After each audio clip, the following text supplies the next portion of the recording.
Lord Jim by Joseph Conrad. Chapter 12. All around everything was still as far as the ear could reach. The mist of his feeling shifted between us as if disturbed by his struggles, and in the rifts of the immaterial veil he would appear to my staring eyes distinct of form and pregnant with vague appeal, like a symbolic figure in a picture. The chill air of the night seemed to lie on my limbs as heavy as a slab of marble. "I see," I murmured, more to prove to myself that I could break my state of numbness than for any other reason.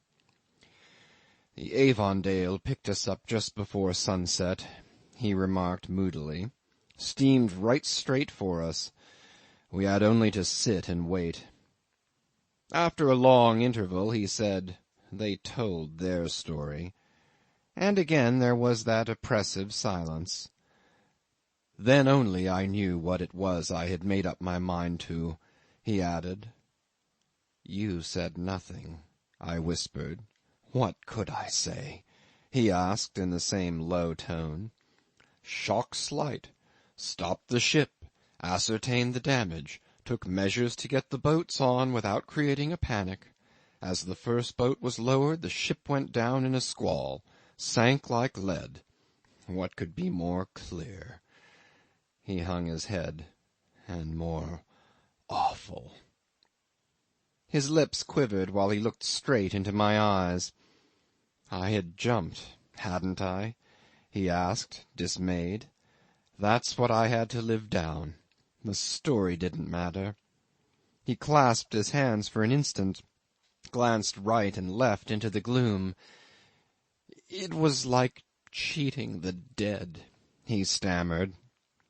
"And there were no dead," I said. He went away from me at this. That is the only way I can describe it. In a moment I saw his back close to the balustrade. He stood there for some time as if admiring the purity and the peace of the night. Some flowering shrub in the garden below spread its powerful scent through the damp air. He returned to me with hasty steps. "And that did not matter," he said, as stubbornly as you please. "Perhaps not," I admitted. I began to have the notion that he was too much for me. After all, what did I know? "Dead or not dead, I could not get clear," he said. "I had to live, hadn't I?" "Well, yes, if you take it that way," I mumbled. "I was glad, of course," he threw out carelessly, with his mind fixed on something else.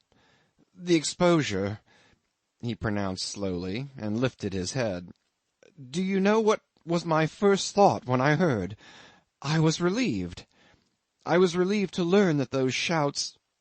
Did I tell you I'd heard shouts? No? Well, I did. Shouts for help, blown along with the drizzle. Imagination, I suppose. And yet I can hardly. How stupid. The others did not. I asked them afterwards. They all said no. No? And I was hearing them even then. I might have known. But I didn't think, I only listened. Very faint screams. Day after day. Then that little half-caste chap here came up and spoke to me. The Patna, French gunboat, towed successfully to Aden. Investigation, Marine Office, Sailors' Home, arrangements made for your board and lodging.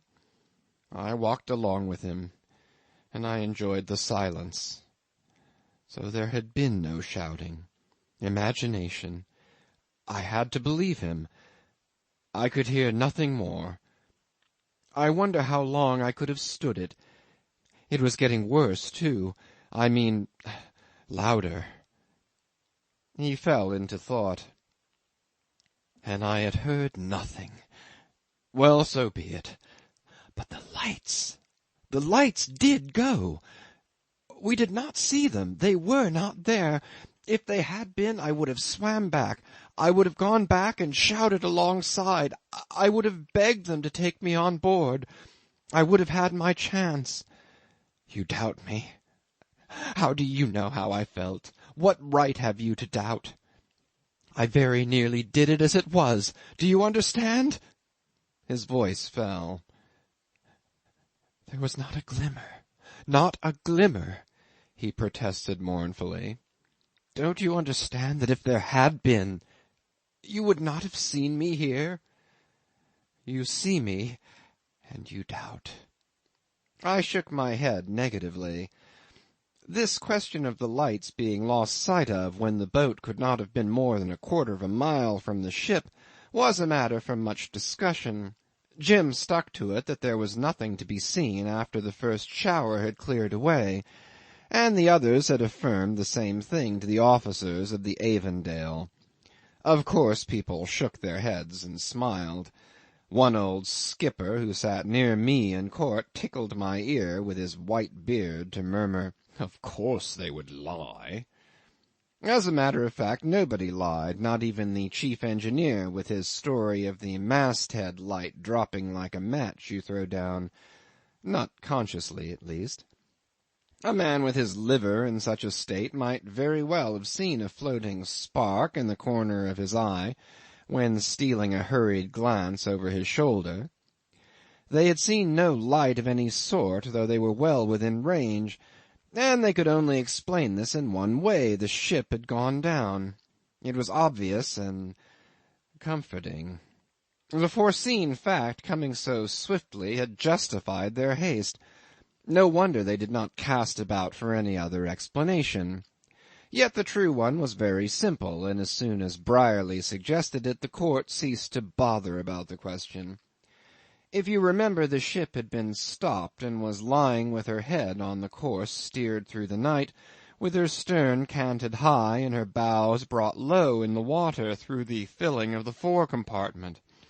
Being thus out of trim, when the squall struck her a little on the quarter, she swung her head to wind as sharply as though she had been at anchor. By this change in her position all her lights were in a very few moments shut off from the boat to the leeward. It may very well be that, had they been seen, they would have had the effect of a mute appeal, that their glimmer lost in the darkness of the cloud would have had the mysterious power of the human glance that can awaken the feelings of remorse and pity. It would have said, "I am here, still here," and what more can the eye of the most forsaken human being say? But she turned her back on them as if in disdain of their fate. She had swung round, burdened, to glare stubbornly at the new danger of the open sea, which she so strangely survived to the end of her days in a breaking-up yard, as if it had been her recorded fate to die obscurely under the blows of many hammers. What were the various ends their destiny provided for the pilgrims I am unable to say, but the immediate future brought at about 9 o'clock the next morning a French gunboat homeward bound from Réunion. The report of her commander was public property. He had swept a little out of his course to ascertain what was the matter with that steamer floating dangerously by the head upon a still and hazy sea. There was an ensign, union down, flying at her main gaff. The serang had the sense to make a signal of distress at daylight, but the cooks were preparing the food in the cooking boxes forward as usual. The decks were packed as close as a sheep pen. There were people perched all along the rails, jammed on the bridge in a solid mass. Hundreds of eyes stared, and not a sound was heard when the gunboat ranged abreast, as if all that multitude of lips had been sealed by a spell. The Frenchman hailed, could get no intelligible reply, and after ascertaining through his binoculars that the crowd on deck did not look plague-stricken, decided to send a boat. 2 officers came on board, listened to the serang, tried to talk with the Arab, Couldn't make head or tail of it, but of course the nature of the emergency was obvious enough. They were also very much struck by discovering a white man, dead and curled up peacefully on the bridge. Fort intrigue par ce cadavre, as I was informed a long time after by an elderly French lieutenant whom I came across one afternoon in Sydney, by the merest chance, in a sort of café, who remembered the affair perfectly. Indeed, this affair, I may notice in passing, had an extraordinary power of defying the shortness of memories and the length of time. It seemed to live with a sort of uncanny vitality in the minds of men, on the tips of their tongues. I've had the questionable pleasure of meeting it often, years afterwards, thousands of miles away, emerging from the remotest possible talk, coming to the surface of the most distant allusions.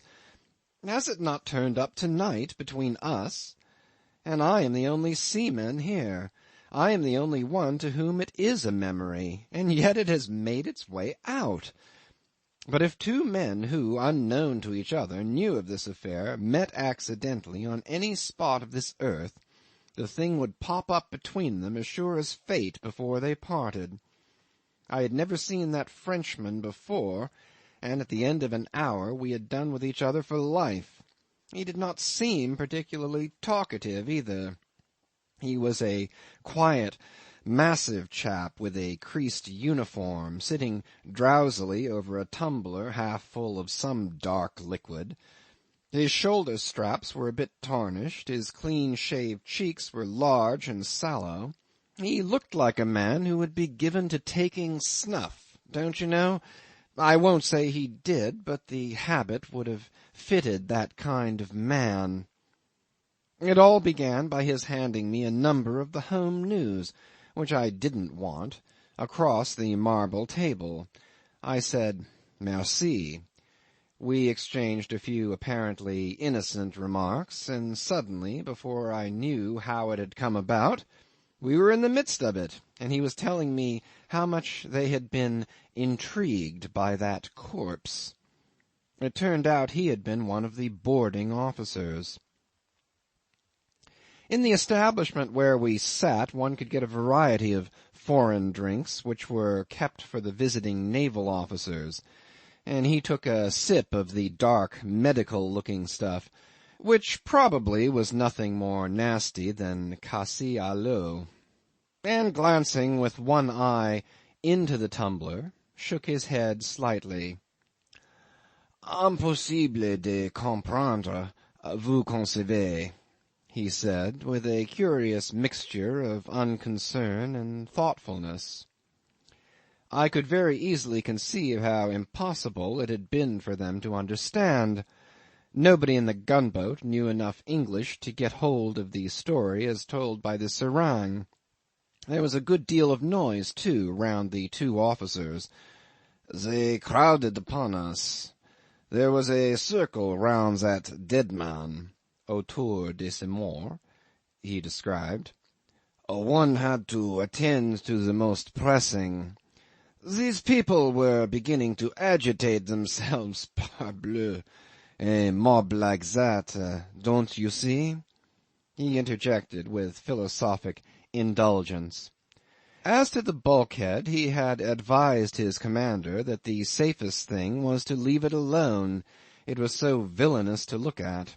They got two hawsers on board promptly, en total, and took the Patna in tow, stern foremost at that, which, under the circumstances, was not so foolish, since the rudder was too much out of the water to be of any great use for steering, and this manoeuvre eased the strain on the bulkhead, whose state, he expounded with stolid glibness, demanded the greatest care, exigeait les plus grands managements.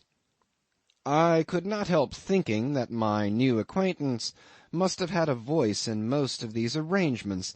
He looked a reliable officer, no longer very active, and he was seamanlike too, in a way, though as he sat there, with his thick fingers clasped lightly on his stomach, He reminded you of one of those snuffy, quiet village priests into whose ears are poured the sins, the sufferings, the remorse of peasant generations, on whose faces the placid and simple expression is like a veil thrown over the mystery of pain and distress. He ought to have had a threadbare black soutane buttoned smoothly up to his ample chin, instead of a frock-coat with shoulder-straps and brass buttons. His broad bosom heaved regularly while he went on telling me that it had been the very devil of a job, as doubtless, sans doute, I could figure to myself in my quality of a seaman, en votre qualité de marin. At the end of the period he inclined his body slightly towards me, and, pursing his shaved lips, allowed the air to escape with a gentle hiss. "Luckily," he continued, "the sea was level like this table, and there was no more wind than there is here." The place struck me as indeed intolerably stuffy and very hot. My face burned as though I had been young enough to be embarrassed and blushing. They had directed their course, he pursued, to the nearest English port, naturellement, where their responsibility ceased, Dieu merci. He blew out his flat cheeks a little. "Because, mind you, notez bien, all the time of towing we had 2 quartermasters stationed with axes by the hawsers, to cut us clear of our tow in case she... He fluttered downward his heavy eyelids, making his meaning as plain as possible. "What would you? One does what one can. On fait ce qu'on peut." And for the moment he managed to invest his ponderous immobility with an air of resignation. 2 quartermasters, 30 hours, always there. 2, he repeated, lifting his right hand a little, and exhibiting 2 fingers. This was absolutely the first gesture I saw him make. It gave me the opportunity to note a starred scar on the back of his hand, effect of a gunshot, clearly, and as if my sight had been made more acute by this discovery, I perceived also the seam of an old wound beginning a little below the temple and going out of sight under the short grey hair at the side of his head, the graze of a spear or the cut of a sabre. He clasped his hands on his stomach again. "I remained on board my memory is going. Ça va. Patna. C'est bien ça. Patna. Merci. It is droll how one forgets. I stayed on that ship 30 hours. "You did?" I exclaimed. Still gazing at his hands, he pursed his lips a little, but this time made no hissing sound. "It was judged proper," he said, lifting his eyebrows dispassionately, "that one of the officers should remain to keep an eye open, pour ouvrir l'œil." He sighed idly. "And for communicating by signals with the towing ship, do you see, and so on. For the rest, it was my opinion too. We made our boats ready to drop over, and I also on that ship took measures. Enfin, one has done one's possible. It was a delicate position. 30 hours. They prepared me some food. As for the wine, go and whistle for it. Not a drop." In some extraordinary way, without any marked change in his inert attitude and the placid expression of his face, he managed to convey the idea of profound disgust. You know, when it comes to eating without my glass of wine, I am nowhere."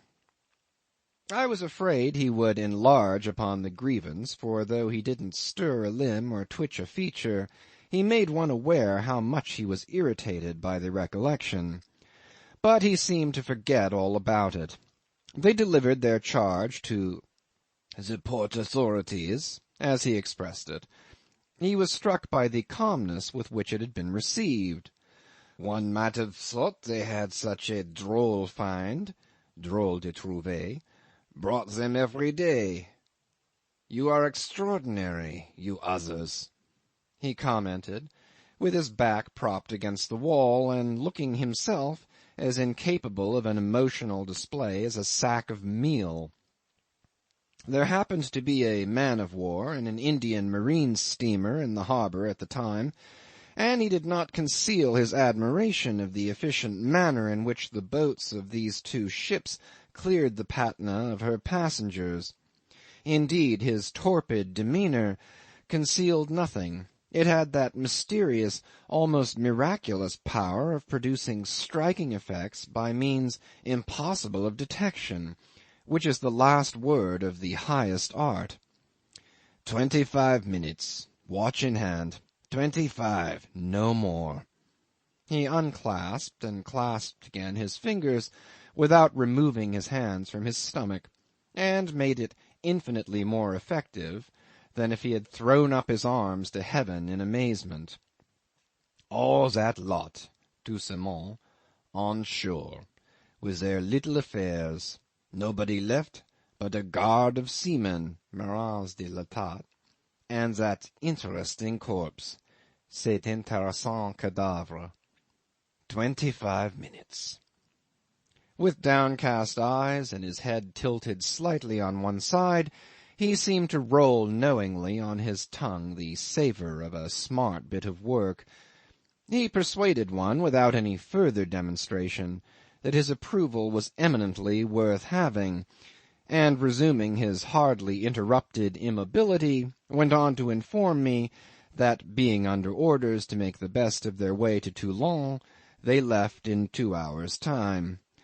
So that, de sorte, there are many things in this incident of my life, dans ces épisodes de ma vie, which have remained obscure. End of chapter 12.